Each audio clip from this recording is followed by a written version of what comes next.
Se você curte os conteúdos do Arquibancada, dá uma assistida só nesse corte aqui, mas tem a versão completa com link aqui na descrição. Dá uma olhada. Exato, e assim, a gente não pegou um jogo tão fácil, né? Porque o Bahia, como mandante, é um time difícil. O placar, claro, a gente tem que comemorar. E aí teve gente que até ontem no pós-jogo ficou assim: ah, mas vocês estão criticando. Não é isso, é que a gente falava o que deu certo e o que não deu certo. A gente sempre fala isso aqui, né? Então, o São Paulo teve alguma dificuldade, né? No primeiro tempo também, do meio-campo, que não estava criando. Teve momentos que o Bahia assustou o São Paulo, chegou com perigo. O Rafael fez uma boa partida ontem, fez grandes defesas também, ajudou a garantir o placar, né? E, Aline, o primeiro tempo não foi assim tão com o São Paulo dominante, foi meio tenso. Depois o São Paulo acabou achando os gols, porque pô, o goleiro falhou bizonhamente no primeiro. O segundo, a defesa falhou bem também, né? E o terceiro aí, construção do São Paulo. Não tira o mérito do São Paulo, claro. Para você Sim. ganhar, você tem que construir as jogadas e estar lá atento para finalizar, né?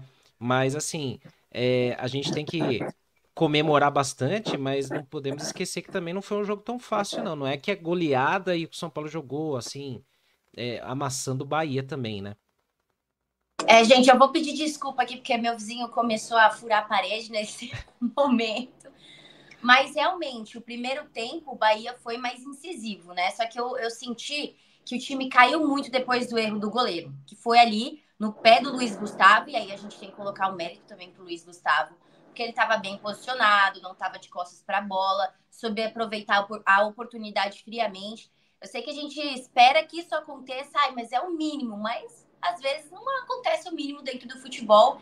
Então, é claro, teve erro do goleiro, mas também mérito do Luiz Gustavo aí por aproveitar essa oportunidade. E aí eu acho que a partir desse momento no jogo, Ricardo, o Bahia começou a correr muito e começou já ali uma desesperada para igualar no placar. Chegou ali no segundo tempo, principalmente quando já estava perdendo por 2-0, para mim o terceiro gol é muito consequência da tática do Bahia. Né? Queria um gol, queria de qualquer forma marcar dentro de casa, e aí colocou todo o time para frente, e é claro que as linhas defensivas ficaram abertas, né?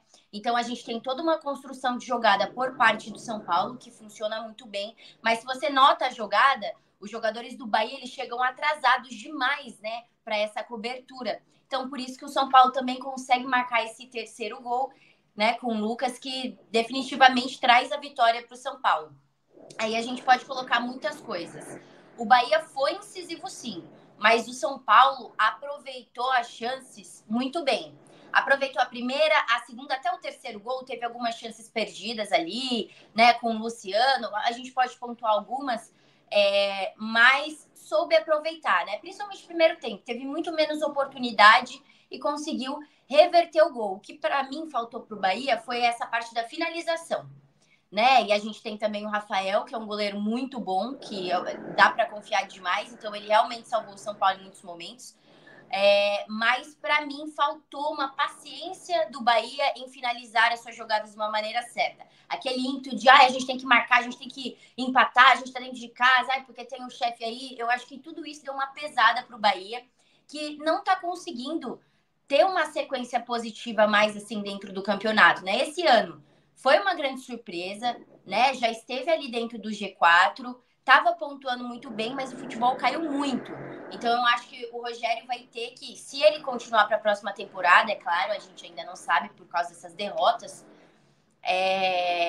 rever isso, né? Mas sim, acho que o São Paulo conseguiu aproveitar as oportunidades. Eu amo ver o Ferreirinha em campo de novo, gente. Assim, eu não sei vocês, tem muita gente voltando aí. Se Deus quiser, para a próxima temporada a gente vai ter um time arrumadinho. Porque para mim o São Paulo foi paciente ontem e isso dentro de campo é maravilhoso. É óbvio que o Bahia em casa nos primeiros 15 minutos ia ser incisivo. O São Paulo segurou, aproveitou as oportunidades nos momentos certos e aí conquistou os 3 pontos. Eu acho que isso é essencial. E aí a gente fala de um elenco maduro, né, que entende o que o professor quer, que tá bem posicionado dentro de campo, que é isso que o São Paulo fez ontem. Exato, né? A gente. É como eu falei, tem um aspecto. também anímico, né? Psicológico essa vitória, né? Você tem um adversário direto.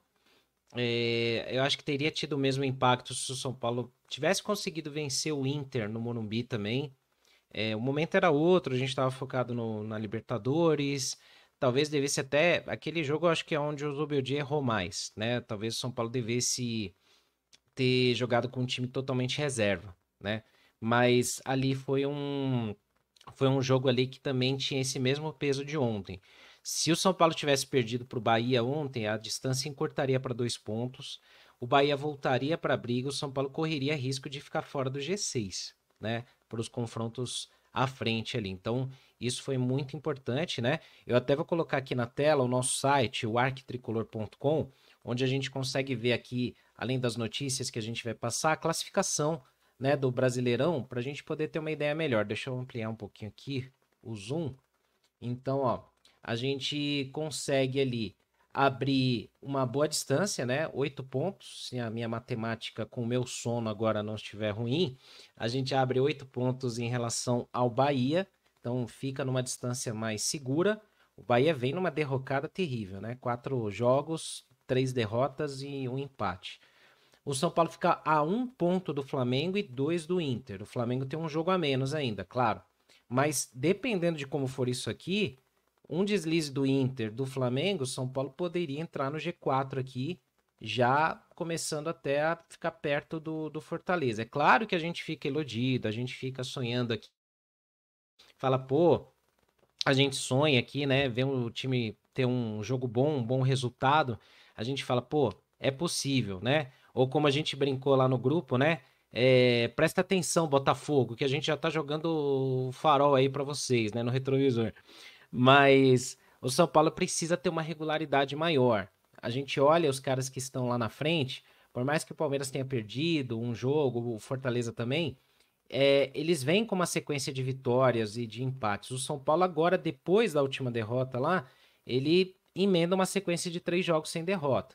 Então ele tem que começar a vencer esses jogos que são teoricamente mais fáceis, né? Por exemplo, sábado, São Paulo e Atlético Paranaense. O Atlético Paranaense faz uma campanha terrível. Tá lá em 17º no Z4.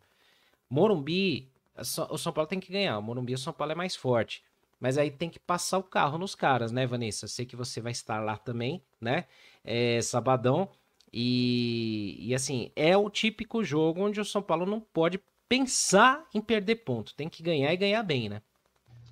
Nossa, realmente é muito importante esse jogo de sábado, essa sequência do São Paulo agora, né? A gente pega o Atlético Paranaense em casa, depois pega o RB Bragantino fora e o Grêmio fora. Esses dois times, os próximos, né, são dois times que estão brigando na zona de rebaixamento, então eles vão vir com tudo também para ganhar do São Paulo, né? Para conseguir os resultados. Então, e assim, a gente olha para a tabela, por exemplo, o São Paulo está com 54 pontos.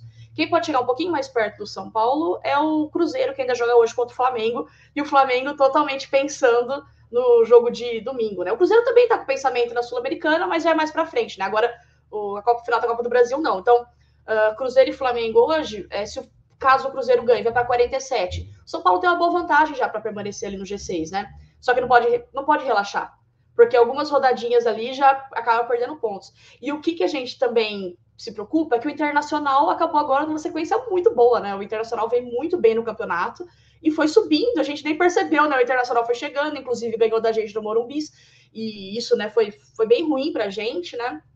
E eles tinham jogos a menos, daí foram recuperando, então essa sequência foi muito importante. E o Flamengo também, né, que melhorou agora também, né, com o Felipe Luiz, e acho que depois do foco da Copa do Brasil, talvez depois eles fiquem também um pouco aí pensando, talvez se eles conquistarem o título, né, se confirmar o resultado do primeiro jogo, eles pensem mais nisso, né? E assim, daí abriria uma vaga também, que já seria um G5, né? Aí se o Botafogo ganhar a Libertadores, um G6. Então, mas acho que é isso, São Paulo precisa ter na cabeça realmente essa responsabilidade, principalmente dentro de casa, a obrigação vencer. Não dá para perder pontos para quem quer ter o objetivo de permanecer lá em cima. E fora de casa conseguir conquistar esses outros pontos, esses pontos também, né? Pensando que na última rodada a gente pega o Botafogo, que é fora de casa, é um time difícil e não sei como vai estar, né? Talvez o Botafogo pode se sagrar campeão antes, a gente não sabe como vai ser. E o mais engraçado é que tem muita coisa para acontecer no campeonato ainda com poucas rodadas, né? Então, a gente pode chegar com o Botafogo já campeão, ou, enfim, pressionado para conquistar o título. Então, tem muitas coisas que o São Paulo não precisa pensar ainda, né? Mas ir conquistando, principalmente pensando contra o Atlético Paranaense, que é um jogo, assim, eu acho que vai ser complicado pelo seguinte ponto, que o Atlético vai vir porque precisa muito vencer, tanto que perdeu para o Vitória na última rodada dentro de casa.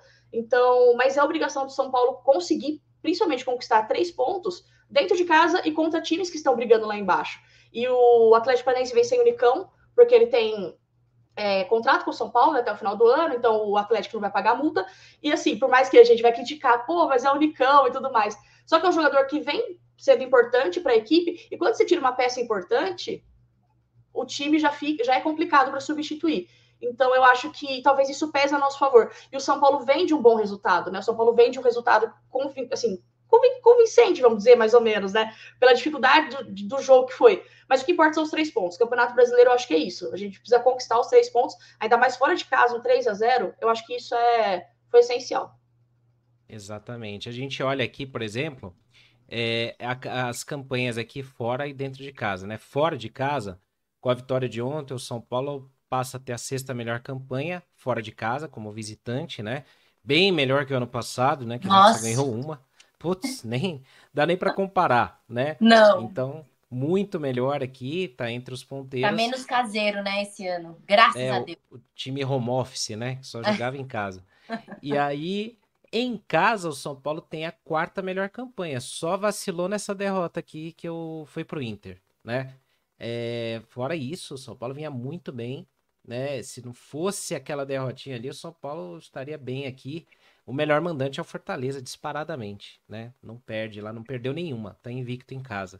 E você vê, né? Esses pontinhos perdidos aí para Cuiabá, Vasco, isso aí faz uma falta tremenda. O São Paulo poderia ter pelo menos, uns 8 pontos aí a mais, porque a gente foi garfado contra o Inter, né? Teve jogos aí, Atlético Mineiro, né? Então tem muita coisa aí. Fluminense. Só que foi lá, né, o do Fluminense. Tô lembrando dos garfos. Exatamente, os talheres, né? E a gente poderia estar muito bem na fita aqui, mas o São Paulo também vacilou. Teve arbitragem e vacilo do São Paulo também, né? Aquele 4-1 contra o Vasco, né? Poderia ter sido totalmente diferente, né? A gente saiu na frente. Então, tem alguns resultados que fala, nossa, é inacreditável pensar assim. Eu já coloco o jogo do Cuiabá, assim, pra mim, como... Cara, no mínimo um pontinho dava pra ter tirado ali. O Cuiabá passando por um momento tenebroso. Não conseguia vencer em casa, no máximo empatava, só perdia. O São Paulo vai e me perde por 2-0. Então, assim, são essas coisas que a gente olha dentro das partidas, dentro das rodadas e fala, com certeza o São Paulo vai conquistar 3 pontos aqui, né? 1 ponto ali. E aí, nesses jogos que teoricamente seriam mais fáceis, né, para garantir uma gordurinha dentro do campeonato, o São Paulo não vai. E isso já há algumas temporadas, assim, não tô falando nem só dessa. No momento da gordurinha, que todo mundo fala, agora é o momento do São Paulo fazer uma gordurinha. Não tem a gordurinha. A gordurinha tem que correr atrás dela no final do campeonato, assim. Então, dessa vez, numa briga por G4, graças a Deus, a gente já consegue ver uma melhora em qualidade, né, do que o elenco pode entregar. Mas alguns jogos que o São Paulo tropeçou, né, e não poderia ter tropeçado, tá tirando o G4 nesse momento garantido. Porque uma vitória, por exemplo, em cima ali do Cuiabá, já levaria a gente para frente do Internacional. Nesse momento a gente já estaria no 4º lugar, né? Então tem que ficar atento. Por isso que esse jogo do Furacão é muito importante, e graças a Deus que ele vai acontecer no Morumbi. Porque se fosse acontecer lá, eu não colocaria o São Paulo como tão favorito assim. Justamente por conta desses tropeços que a gente acaba não calculando no meio do caminho, né? Espero que você tenha gostado desse corte aqui, mas se você quiser ver a versão completa, o link tá aqui embaixo na descrição.